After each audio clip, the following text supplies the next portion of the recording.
À la une, hausse des tarifs de l'électricité, le mouvement citoyen Sunukuro Kendu Koyok voit le jour à Kaolack et prépare une série de manifestations pacifiques.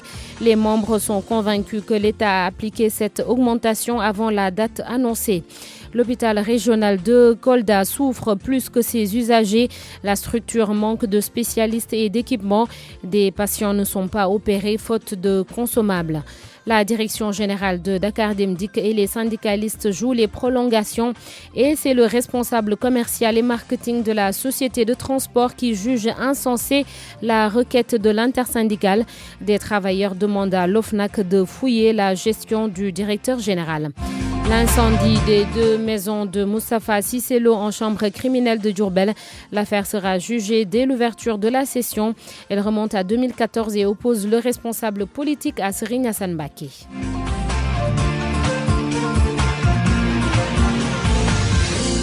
Des consommateurs qui sont convaincus que la Sénélec n'a pas attendu décembre pour appliquer la hausse des tarifs de l'électricité. Le mouvement citoyen Sunukuro Kendu Koyok compte organiser une série de marches pacifiques pour que l'État revienne sur sa décision. Les membres ont fait face à la presse hier à Kaolack à la suite de la manifestation qui s'est tenue vendredi dernier à Dakar. Mamadou Moustapha Gueye, porte-parole du mouvement citoyen, est avec Ibrahima Diamé. On a vu que le pays va de mal en pis, avec surtout cette hausse de l'électricité.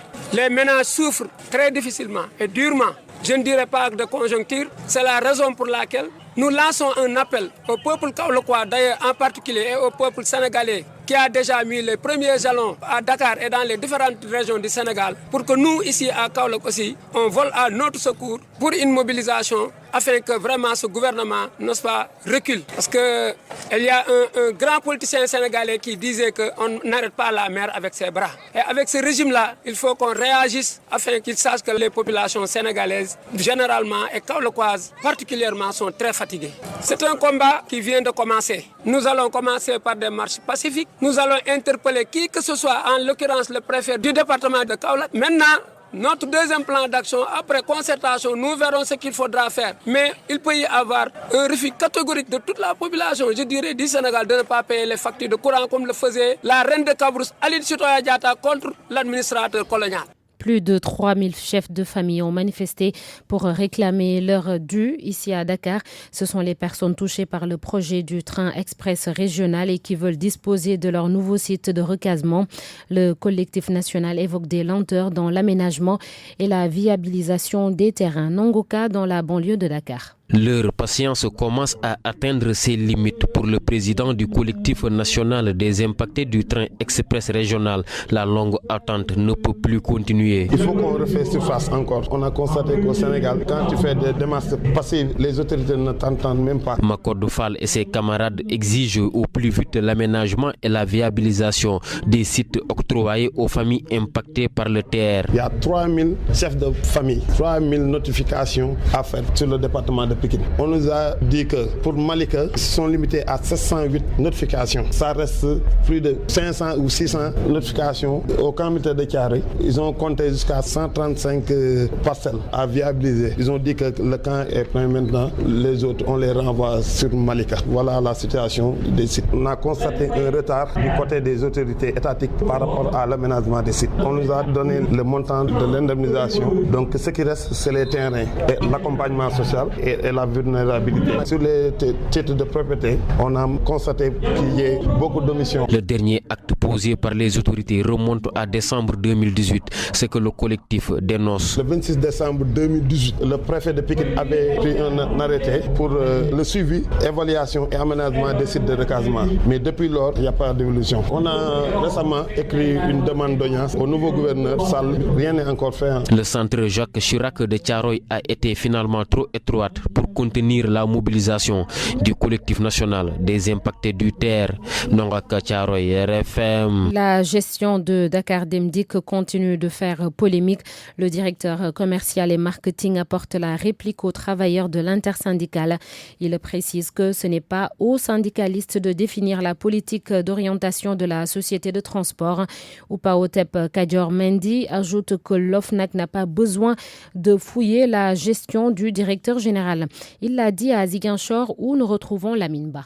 Pour le directeur commercial et marketing de Dakar Demdik, l'intersyndicale des travailleurs de la société de transport n'a pas prérogative, encore moins compétence, à juger du choix d'orientation stratégique opéré par la direction de l'entreprise. Opa Otep Kadior Mendy qualifie cela d'ingérence dans la gestion du directeur général. C'est une imposture, c'est soi-disant intersyndical. Ils confondent beaucoup de choses. Il est de leur droit et le devoir de se préoccuper du bien-être des travailleurs, mais le volant de Dakar Demdik est tenu que par une seule personne, le directeur général M. Moussa Diop. Si on doit lancer des lignes interrégionales, c'est du ressort du directeur général et de la direction générale. Les syndicalistes n'ont rien à y faire. Ce n'est pas leur problème, ce n'est pas leur préoccupation, ce n'est même pas leur compétence. Quand M. Moussa Diop voulait recruter les personnes handicapées, ils ont dit non. À un moment donné, il faudrait qu'ils s'occupent de leurs prérogatives et ne pas s'ingérer dans la gestion de l'entreprise parce que ce n'est pas de leur ressort, ce n'est pas de leur compétence. Opa Otep Kadior Mendy trouve un peu tardive la doléance des travailleurs relative à la fouille de l'entreprise de transport par l'OFNAC.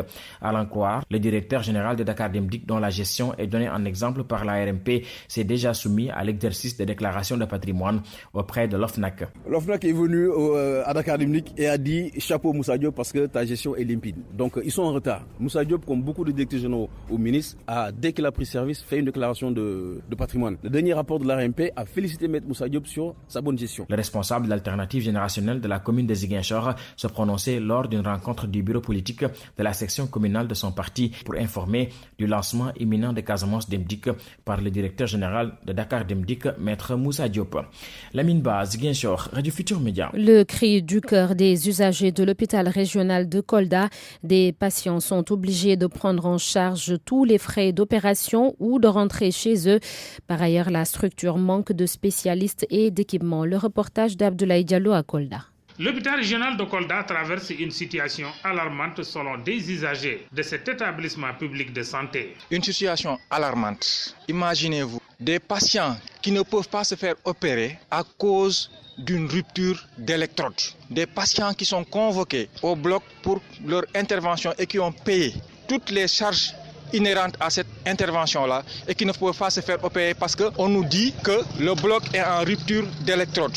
L'hôpital est en train de sombrer. C'est la vie de toute la population de Kolda qui est menacée. Il faut que les gens prennent ce problème de l'hôpital régional à bras le corps pour pouvoir sortir les Koldois de ce bourbier sanitaire. Une autre doléance des Koldois est relative à l'absence d'un médecin cardiologue dans toute la région. Nous n'avons pratiquement pas de spécialistes parce que si vous voyez dans toute la région de Kolda, il n'y a même pas de cardiologue. Et c'est un sérieux problème. Les usagers sollicitent l'intervention du chef de l'État. Nous appelons à la clairvoyance du président de la République, en réalité, qui est détenteur des décrets. Que ces administrateurs qui viennent à Kolda, qui ne font pas le travail qu'ils doivent faire, qu'ils arrêtent de nous envoyer ces administrateurs-là. Eu égard à l'ampleur de la situation, le problème de l'hôpital régional de Kolda figure sur toutes les plateformes revendicatives des structures sociales qui œuvrent pour un bien-être des populations. RFM Kolda, Abdoulaye Diallo. Abdoulaye Diallo, il est 7h08. À Diourbel, la troisième session de la chambre criminelle s'ouvre ce lundi avec 4 affaires inscrites au rôle. Le dossier qui risque de monopoliser toutes les attentions est celui qui oppose Hassan Mbaké à Moustapha Cissé-Lo. Le premier est accusé d'avoir mis le feu aux 2 domiciles et à la boulangerie du responsable politique à Touba. C'était en 2014. Babacar Diouf. L'affaire qui avait opposé Moustapha Cissé-Lo à Hassan Mbaké sera jugée au 3e jour de la 3e session de la chambre criminelle du tribunal de grande instance de Diourbel. Ce mercredi, Hassan Mbaké répondra des délits d'incendie volontaire, de lieux servant d'habitation, de vol en réunion avec effraction et escalade. L'affaire remonte à 2014, le 20 juin précisément à Touba, où des groupes d'individus avaient mis le feu sur 2 maisons et une boulangerie appartenant à Moustapha Cissé-Lo. Quelques jours plus tard, Hassan Mbaké avait revendiqué l'affaire. Il s'était proclamé auteur de ces actes criminels perpétrés sur des biens appartenant à Moustapha Cissé-Lo. La raison évoquée, Cissé-Lo avait porté des propos injurieux sur son oncle, Serigne Abdou Fatah Mbaké. Toujours dans ce dossier, il faut rappeler que Hassan Mbaké avait bénéficié d'une liberté provisoire et que Moustapha Cissé-Lo, à travers un communiqué, disait avoir pardonné les auteurs de tels actes. Les 3 autres affaires non moins importantes qui vont occuper le tribunal ces 3 jours auront trait à l'association de malfaiteurs, vol en réunion commis la nuit avec usage de véhicules et escroquerie, port illégal d'armes, coups et blessures volontaires, entre autres. Diourbel, RFM, Babacar Diouf. À Kaolack également, les audiences de la chambre criminelle démarrent ce lundi matin pour 4 jours. Au menu 2 cas de meurtre, vol en réunion, trafic de chanvre indien, entre autres charges. Au total, 12 affaires sont inscrites au rôle, 15 personnes attendues à la barre. Et nous terminons avec ce drame à Bamba Tchalen, c'est dans la région de Tambacounda. Un homme âgé de 45 ans a succombé à ses blessures après avoir reçu plusieurs coups de coupe-coupe. La maison du présumé meurtrier, arrêté d'ailleurs, a été incendiée par les populations. Il est 7h11, Babacar. Merci Sorna Natambaye, c'était le journal et voici les titres sport de Malal Junior Diagne. Dakar Sacré-Cœur garde la première place de la Ligue sénégalaise. Les joueurs du coach Hassan Fall enchaînent avec une deuxième victoire en autant de journées. Cette fois-ci, les joueurs de Dakar Sacré-Cœur ont battu l'équipe du Stade de Mbour sur la marque de 2-0 hier. Tirage des huitièmes de finale de la Ligue des champions européenne. Les affiches du second tour seront connues ce lundi à 11h. Rendez-vous au Malal à 8h15, le journal en Wolof de l'âge Ndiogo Diène. Bonjour Abdoulaye Sissé. Bonjour Babacar. À tout à l'heure pour votre chronique du lundi. RFM Matin à 7h40, notre invité Pape Mao Diouf, le porte-parole de la coalition politique Benno Bokk Yakaar.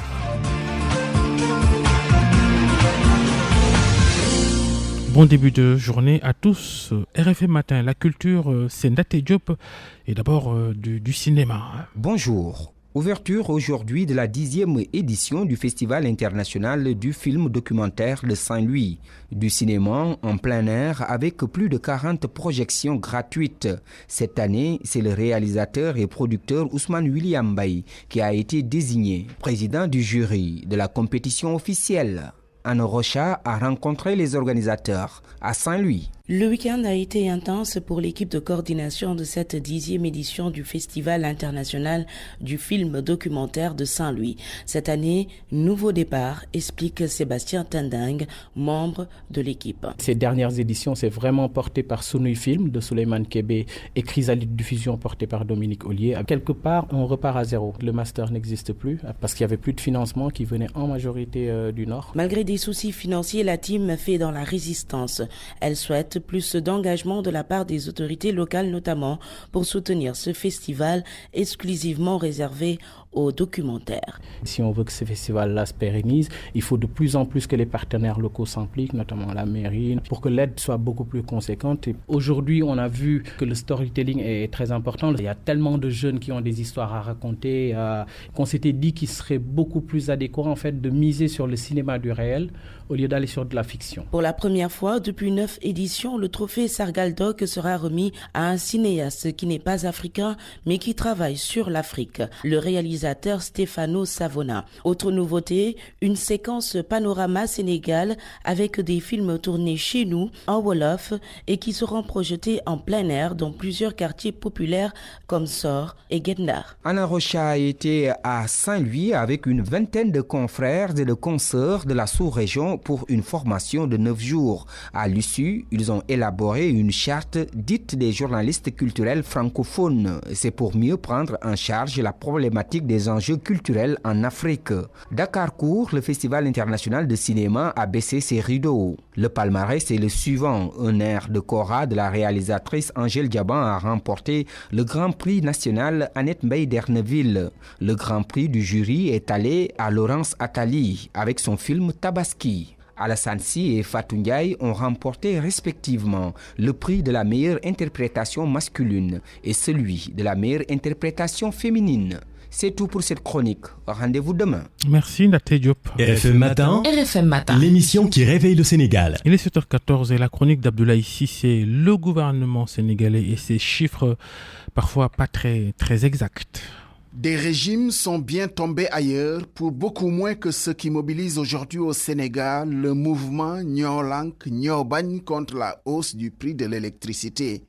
En définitive, c'est un mouvement contre la vie chère, le même type de révolte qui a emporté jusqu'au tout-puissant régime de Ben Ali en Tunisie.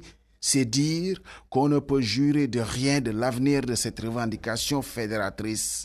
En revanche, ce que l'on sait et qu'on peut affirmer avec certitude dans l'analyse de la crispation de la situation, c'est moins l'augmentation en tant que telle que les turpitudes des responsables qui conduisent aujourd'hui à des hausses dites inévitables sur certains tarifs de produits et services de grande consommation. Que n'aurions-nous accepté de faire des efforts sur le portefeuille domestique pour sortir des ténèbres des coupures d'électricité si la santé financière de la Sénélec le justifiait? Là, ce qui est en cause, c'est le mythe qu'on a bâti autour de la gestion de l'ancien directeur général de la Société d'électricité.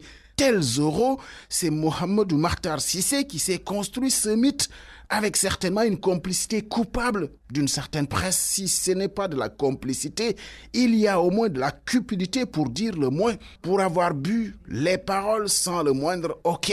La situation que l'ancien DG nous a vendue fait se lever les foules contre toute idée d'augmentation. Et pour cause, la méthode Coué pour nous vendre son rêve commence dès 2017, alors que Makhtar Cissé n'est installé que depuis le 26 juin 2015. Ça commence par nous vanter le mix énergétique. Je cite: avec ce que nous avons réussi du mix énergétique et d'avoir 30% de production d'énergie renouvelable, nous pourrons donner corps à l'instruction du président de la République de diviser la facture de l'électricité par 2. J'ai cité Makhtar Cissé. Nous avons retrouvé une autre fanfaronnade de l'ancien DG, je le cite: les gens applaudiront pour une baisse de 2%, mais n'accepteront pas que le baril baisse et qu'on ne baisse pas le prix. Fin de citation. Si ce régime vacille, le président Macky Sall tient son coupable par qui le scandale est arrivé. C'est lui le meilleur allié de cette contestation. Car si Makhtar Cissé lui-même ne comprend pas qu'on ne baisse pas le prix, comment voulez-vous qu'il comprenne une augmentation qui plus est de 10%? Permettez qu'on vous épargne le bilan chiffré de M. Cissé à la Sénélec, car apparemment, il a été contaminé par la même maladie que son prédécesseur. M. Pape Dieng, à son départ, nous dresse un bilan d'avoir fait passer la Sénélec d'un déficit de 55 milliards à un bénéfice de 3 milliards. Les nouvelles autorités de la Sénélec sont presque piégées aujourd'hui, mais devront assumer de ne pas faire subir au peuple un supposé manque à gagner de 12 milliards à rattraper et qui justifierait la hausse. Voilà le mal de ce pays, la manipulation des chiffres erronés. Et là, on est gentil car le plus souvent, ce sont des chiffres fabriqués, sortis de l'imagination fertile de vrais tricheurs. Et c'est presque un crime quand on voit les conséquences que cela peut produire. On attend les chiffres de la production arachidière. Tous les paysans annoncent que Ren Gerte Amoul, mais jamais la production officielle ne sera en baisse. On avait explosé le record de production de riz à plus d'1 million de tonnes et qui a été la trame de la campagne victorieuse du président Macky Sall. Les riziculteurs n'ont jamais confirmé vu leurs difficultés dans la filière. Ce n'est pas pour rien que dans d'autres pays, les agents des services de prévision et des études économiques prêtent serment et jurent de ne jamais corrompre les chiffres. Apparemment ici, le premier qui jure est bon pour l'enfer. Pour abréger leur supplice, ils seraient tous passés à la guillotine et ce ne serait même pas cher payé pour ce qu'ils font subir au peuple en jouant aux magiciens des chiffres. La chronique d'Abdoulaye Cissé, on enchaîne avec une autre affaire de gestion des affaires publiques, un rapport qui épingle Georges Déthié Diop, la délégation générale au pèlerinage à la Mecque. Un rapport de l'inspection des services du ministère des Affaires étrangères.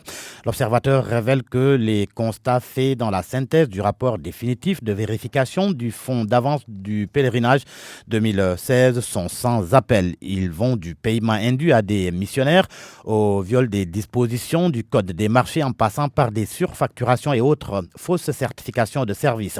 L'Obs fait aussi état de 11 700 litres de gasoil pour 2 voitures. Selon mon confrère, la mission clôt son exercice par une forte recommandation, mieux encadrer l'utilisation du fonds d'avance à régulariser. Le Forum civil fait plus qu'une recommandation sur les déballages autour des intrants.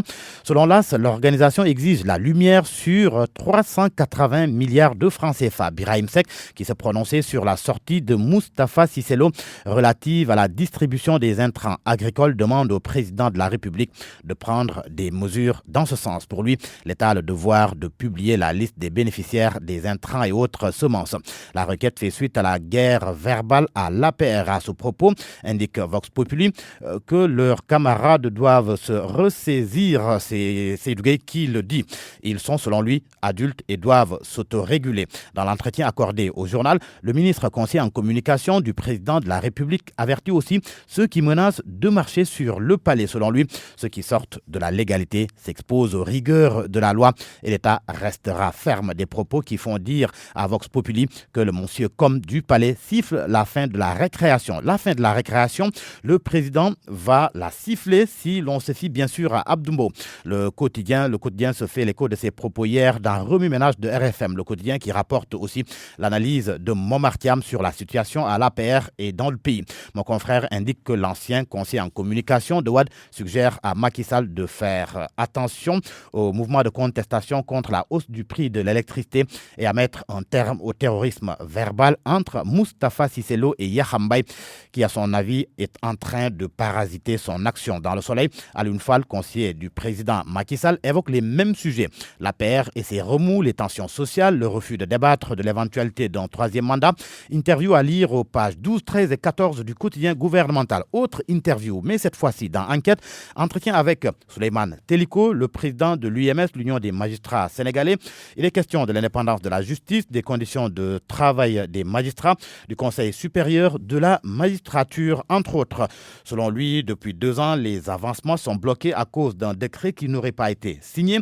C'est une situation explosive. Et pour ce qui est des garanties d'indépendance de la justice, selon Souleymane Teliko, elle n'existe que de nom. Le Conseil supérieur de la magistrature n'est pas en mesure de remplir l'objet principal pour lequel il a été créé. Souleymane Teliko qui se prononce sur la grâce irrégulière accordée à Mamadou Ouri Diallo, ce n'est malheureusement pas un cas isolé, confie-t-il au quotidien Enquête. À la une du journal Les Échos, hausse du prix de l'électricité, la Sénélec électrocutée Mactar Cissé. Rattrapé par son passé, c'est le titre qui barre la une du journal Les Échos qui rapporte des propos de Imam Diour. Ils ont dilapidé l'argent et ils reviennent nous demander de cotiser. Moustapha Diakhaté, ancien président du groupe parlementaire Benno Bokk Yakaar. Selon lui, la montagne de la violence sociale de la Sénélec a accouché d'une vive colère des populations quant à Khoureychi Thiam. Il déclare que cette décision est folle. Elle est prise par des incompétents contre la majorité silencieuse des Sénégalais. Et l'on termine, avant de terminer, l'on parle sport avec le tirage des 8e de finale de la Champions League européenne. Le sujet fait la une du journal Record et de Stade. Le Real Madrid en épouvantail selon Record. Liverpool, Barça, Juve et City redoutables. Peut-on lire à la page de titre du quotidien Stade. Et l'on termine, Babacar, par cette page nécrologique à la une du quotidien Walf. Le rappel à Dieu du directeur de publication de Walf Quotidien, Kamou rejoint Sidi. Peut-on lire à la première page du journal La presse orpheline d'un professionnel. Abdourahmane Kamara, merci Georges Diop pour cette revue de presse.